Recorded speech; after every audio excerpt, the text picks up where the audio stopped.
No map showed what lay beneath the castle. Even among the guards, it was spoken of only in fragments. A stair behind an iron door, a passage that breathed cold air upward, a place where sound did not behave as it should. They called it simply the lower place. The castle stood as it always had.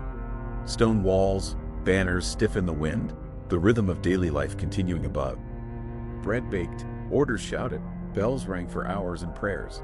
But beneath it all, far below the lowest cellar, something waited. Edric had served the castle since he was young. Not a knight, not a noble, just a man trusted with keys and silence. He carried messages, locked doors, walked corridors most people never noticed, and when prisoners were sentenced to disappear, it was Edric who escorted them down. The door was hidden behind a chapel storage room. Old stone, iron bands eaten by rust. It had no markings, no symbols, only a lock so heavy it took 2 hands to turn. Every time Edric opened it, the air changed. It was colder, thicker, as if the castle itself exhaled. The stairs spiraled downward, carved directly into the bedrock. Torches burned low there, their flames bending strangely, as though pulled by something unseen. Edric had learned not to count the steps. Those who tried always lost track. The prisoners asked questions at first. How long will I be kept? Is this a cell? When do I come back up? Edric never answered. Not because he was cruel, but because no one had ever come back to give him an answer to offer. The voices began before the stair ended. Not shouting, not screaming, whispers. Some sounded close, others distant, some too calm to belong to men awaiting punishment. Edric had once asked the captain about it. The stone carries sound, the man said. Nothing more, but stone did not speak in words. At the bottom waited a chamber wide enough to swallow torchlight. Doors lined the walls, each one sealed, each one unmarked.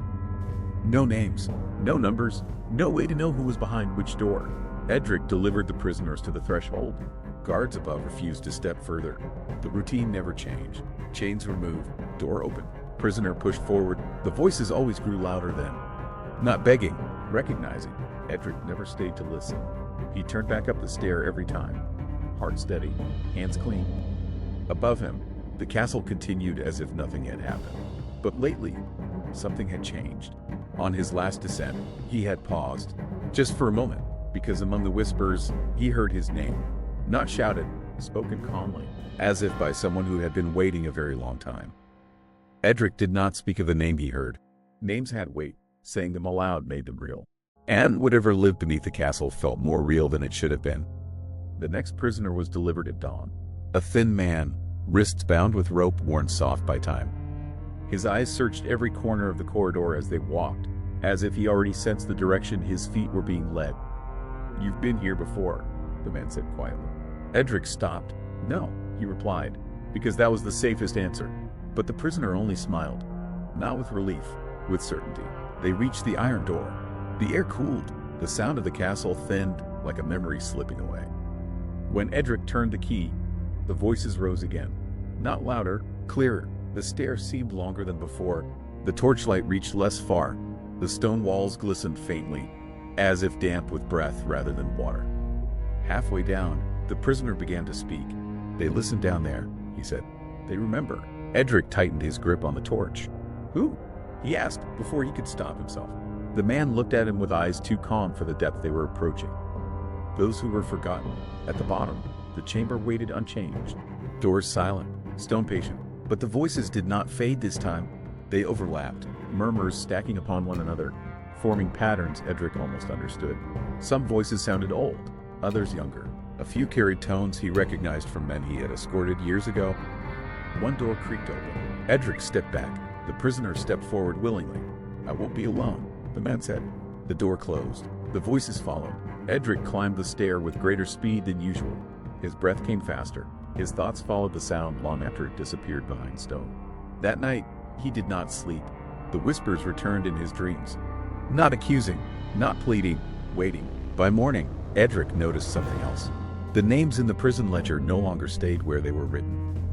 He could read them, but moments later, he could not remember them. All except one, his own. Edric stopped using the ledger. There was no reason to pretend anymore. The names faded no matter how carefully he traced them with his eyes. Ink lost meaning. Pages blurred into one another. Only the weight of the keys at his belt felt real. And the voices, they followed him now. not as sound, but as presence, in empty corridors, in the pause between footsteps, in the quiet moments before sleep, when the castle held its breath. Edric began to notice the pattern. The voices never spoke at random. They spoke when he was closest to forgetting. On his next descent, there were no prisoners, no guards, no orders from above. He told himself he was checking the locks. The iron door opened without resistance. The stair waited. As he descended, the whispers gathered, weaving together until they formed something like a memory. Not his own, but shaped enough to recognize. Faces emerged in his mind. Men and women, young and old, some furious, some resigned, some still believing they would return. All of them had passed through his hands. At the bottom, the chamber no longer felt empty. The doors had changed. They leaned inward, slightly open, as if listening. Edric stepped forward. Why? He asked the stone, because there was no one else to ask. The answer did not come in words. It came in understanding. This place did not punish. It remembered. The prisoners were not taken to be judged again. They were taken to be held, not in body, but in echo. Their voices woven into the stone, their last thoughts pressed into the walls. And Edric was the thread that brought them. Every step he took carried them closer. Every door he opened taught the stone another voice. A realization settled slowly. The dungeon could not act on its own. It needed someone willing, someone obedient, someone who never asked where the stair truly ended. Edric backed away. The doors did not close. They did not need to. He fled up the stair, breath burning, heart loud enough to drown the whispers. When he reached the iron door, he slammed it shut and turned the key until his hands shook. Above, the castle stood unchanged.